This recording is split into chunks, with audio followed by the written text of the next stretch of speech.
In this lecture, we're going to walk through an example problem where we're really looking at a lead concentration cell.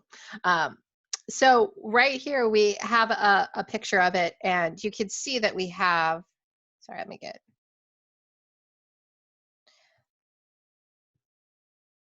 we have lead on both sides, but we have the more concentrated lead solution here, and then we have a less concentrated lead solution to the left.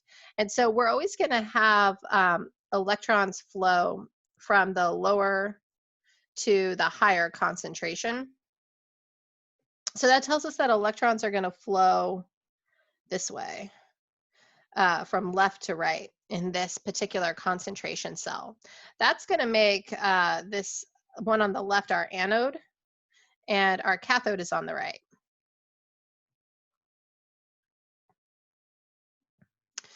So our anode has a concentration of 5 times 10 to the negative third molar of lead.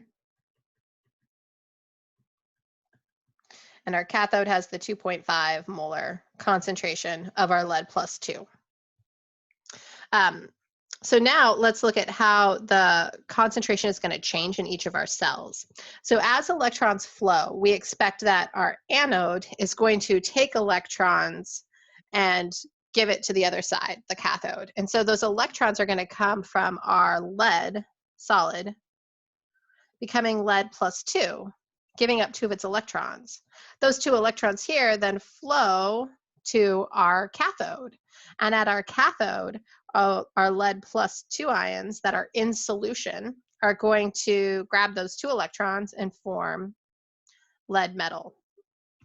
That'll be a solid. And so we expect the amount of lead on our electrode at the cathode to increase. So we'll see our mass increase. And we'll see our mass decrease at our anode electrode. And we'll also see this concentration of 2.5 molar lead decrease over time. And the concentration of our anode's lead plus 2 solution will increase over time. So let's calculate the cell potential for this. Let's write out our Nernst equation. So we've got the cell potential will be equal to our standard cell potential minus 0.0529 volts divided by the number of moles of electrons in the balanced equation times the log of Q. So we're going to need to calculate that Q value, and we're going to need to calculate our cell potential and our N. We have a balanced equation because this is lead oxidizing and reducing itself. And so that S is going to be those 2 electrons right here. Or sorry, N. So N will equal 2. Our cell potential is going to be the standard cell potential for lead minus the standard cell potential for lead, right? Since we're assuming at standard conditions we have 1 molar concentration at both the anode and the electrode, it's the cell potential minus the cell potential. So this is going to actually always be equal to 0 in these concentration cells. So really we just now need to figure out Q. And so for this, it's kind of like the question becomes, what is the product and what is the reactant in our expression for Q?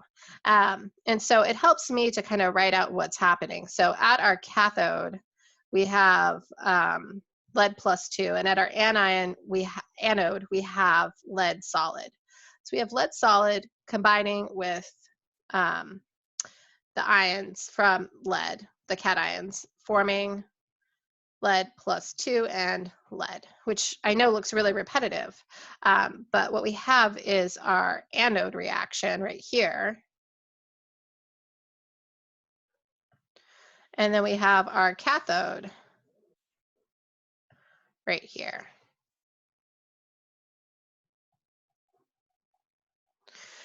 And so when we put our anode and cathode together, we can see that our reactants are really the solid lead in the anode and the lead plus 2 ion in the cathode. So if Q is equal to the concentration of our products over our reactants, we're really looking at the concentration of our lead plus 2 at our anode divided by the concentration of our lead plus 2 at our cathode, because our cathode concentration of plus 2 will be our reactant. So I can plug those values in and get this Q value. It's going to be, and then plug that into our cell. So we're going to have that anode concentration is the 5.0 times 10 to the negative third molar, where our cathode concentration is the 2.5 molar.